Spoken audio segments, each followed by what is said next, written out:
Those of you who may remember me from TED Global remember me asking a few questions which still preoccupy me. One of them was, why is it necessary to spend £6 billion speeding up the Eurostar train when for about 10% of that money you could have top supermodels, male and female, serving free Chateau Petrus to all the passengers for the entire duration of the journey. You'd still have £5 billion left in change and people would ask for the trains to be slowed down.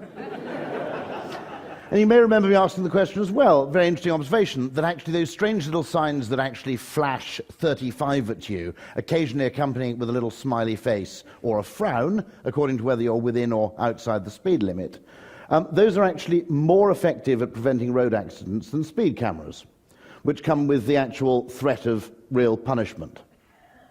So there seems to be a strange disproportionality at work, I think, in many areas of human problem solving, particularly those which involve human psychology, which is the tendency of the organization or the institution is to deploy as much force as possible, as much compulsion as possible, whereas actually the tendency of the person is to be almost influenced in absolute reverse proportion to the amount of force being applied. So there seems to be a complete disconnect here. So what I'm asking for is the creation of a new job title, I'll come to this a little later, and perhaps the addition of a new word into the English language. Because it does seem to me that large organizations, including government, as of course the largest organization of all, have actually become completely disconnected with what actually matters to people. Let me give you one example of this. You may remember this as the AOL-Time Warner merger, okay? Heralded at the time as the largest single deal of all time. It may still be, for all I know. Now, all of you in this room, in one form or other, are probably customers of one or both of those organizations that merged. Just interested, did anybody notice anything different as a result of this at all? So unless you happen to be a shareholder of one or the other organizations, or one of the deal makers or lawyers involved in the no doubt lucrative activity, you were actually engaging in a huge piece of activity that meant absolutely bugger all to anybody. Okay? By contrast, years of marketing have taught me that if you actually want people to remember you and to appreciate what you do, the most potent things are actually very, very small. This is from Virgin Atlantic Upper Class. It's the Cruet Salt and Pepper set. Quite nice in itself, they're little sort of aeroplane things. What's really, really sweet is every single person looking at these things has exactly the same mischievous thought, which is, I reckon I can heist these. However, you pick them up, and underneath, actually engraved in the metal, are the words, stolen from Virgin Atlantic Airways, upper class. Now, years after you remember the strategic question of whether you're flying in a 777 or an Airbus, you remember those words and that experience. Similarly, this is from a hotel in Stockholm, the Lidmar. Has anybody stayed there? It's the lift. It's a series of buttons in the lift. Nothing unusual about that at all. Except that these are actually not the buttons that take you to an individual floor. It starts with garage at the bottom, I suppose appropriately, but it doesn't go up garage, ground floor, mezzanine, 1, 2, 3, 4. It actually says garage, funk, rhythm and blues. You have a series of buttons, you actually choose your lift music. My guess is that the cost of installing this in the lift in the Lidmar Hotel in Stockholm is probably £500 to £1,000 max. It's frankly more memorable than all those millions of hotels we've all stayed at that tell you that your room has actually been recently renovated at a cost of $500,000 in order to make it resemble every other hotel room you've ever stayed in the entire course of your life. Okay? Now, these are trivial marketing examples, I accept, but I was at a TED event recently, and Esther Duflo, probably one of the leading experts in effectively the eradication of poverty in the developing world, actually spoke. And she came across a similar example of something that fascinated me as being something which, in a business context or a government context, would simply be so trivial a solution as to seem embarrassing. It was simply to encourage inoculation of children by not only making it a social event, I think good use of behavioral economics in that if you turn up with several other mothers to have your child inoculated, your sense of confidence is much greater than if you turn up alone. But secondly, to incentivize that inoculation by giving a kilo of lentils to everybody who participated. It's a tiny, tiny thing. If you're a senior person at UNESCO and someone says, "So what are you doing to eradicate world poverty?" you're not really confident standing up there saying, "I've got it cracked, it's the lentils," are you? Our own sense of self-aggrandizement feels that big, important problems need to have big, important, and most of all, expensive solutions attached to them. And yet what behavioral economics shows time after time after time is in human behavior and behavioral change, there's a very, very strong disproportionality at work. That actually what changes our behavior and what changes our attitude to things is not actually proportionate to the degree of expense entailed or the degree of force that's applied. But everything about institutions makes them uncomfortable with that disproportionality. So what happens in an institution is the very person who has the power to solve the problem also has a very, very large budget. And once you have a very, very large budget, you actually look for expensive things to spend it on. What is completely lacking is a class of people who have immense amounts of power but no money at all. And it's those people I'd quite like to create in the world going forward. Now, here's another thing that happens, which is what I call sometimes Terminal 5 syndrome, which is the big expensive things get big, highly intelligent attention, and they're great, and Terminal 5 is absolutely magnificent. Until you get down to the small detail, the usability, which is the signage, which is catastrophic. You come out and arrive at the airport and you follow a big yellow sign that says trains, and it's in front of you. So you walk for another 100 yards, expecting perhaps another sign that might courteously be yellow in front of you and saying trains. No, no, no. The next one is actually blue to your left and says Heathrow Express. I mean, it could almost be rather like from that scene from the film Airplane, a yellow sign. That's exactly what they'll be expecting.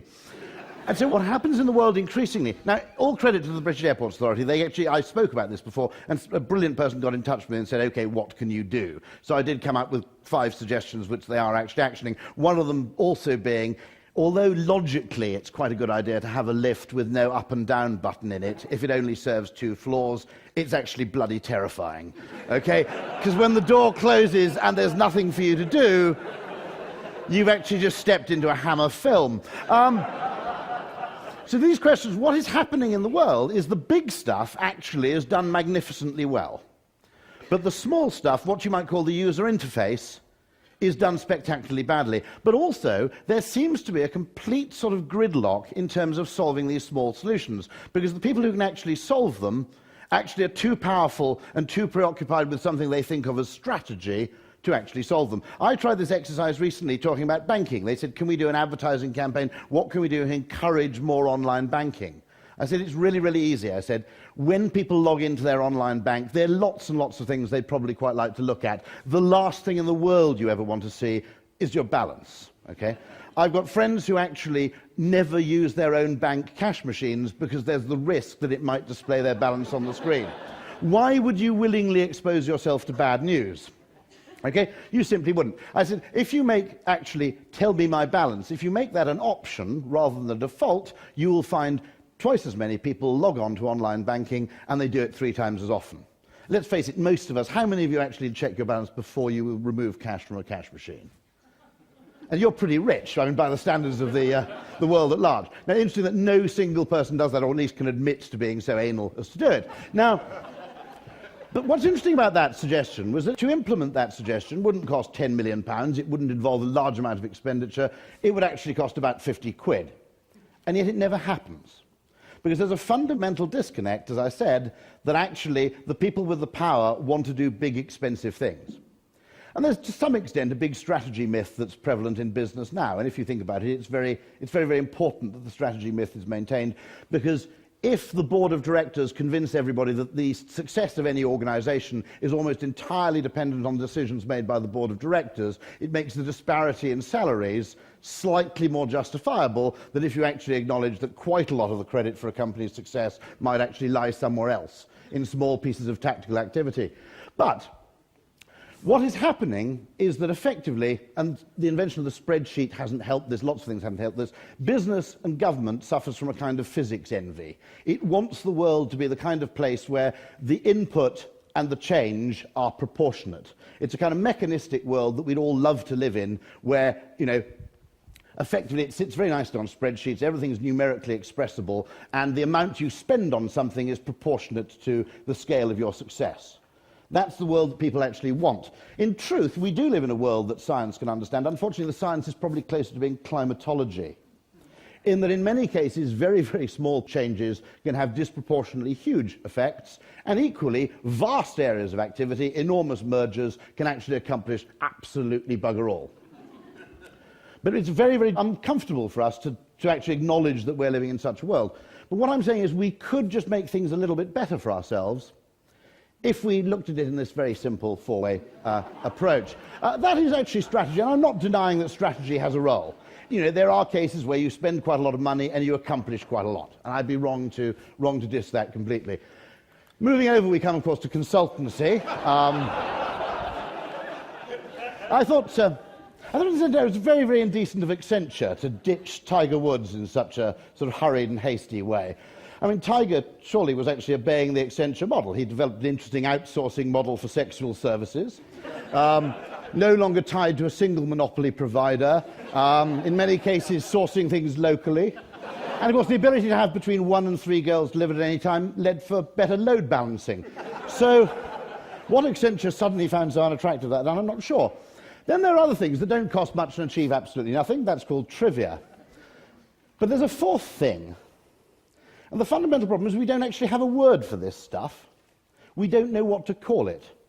And actually, we don't spend nearly enough money looking for those things, looking for those tiny things that may or may not work, but which, if they do work, can have a success absolutely out of proportion to their expense, their effort, and the disruption they cause.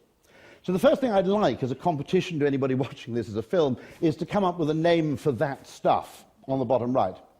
And the second thing, I think, is that the world needs to have people in charge of that, and that's why I call for the chief detail officer. Every corporation should have one, and every government should have a ministry of detail.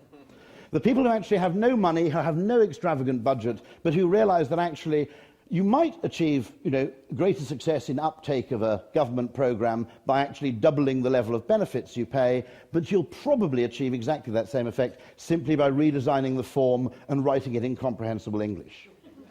And if actually we created a ministry of detail and business actually had chief detail officers, then that fourth quadrant, which is so woefully neglected at the moment, might finally get the attention it deserves. Thank you very much.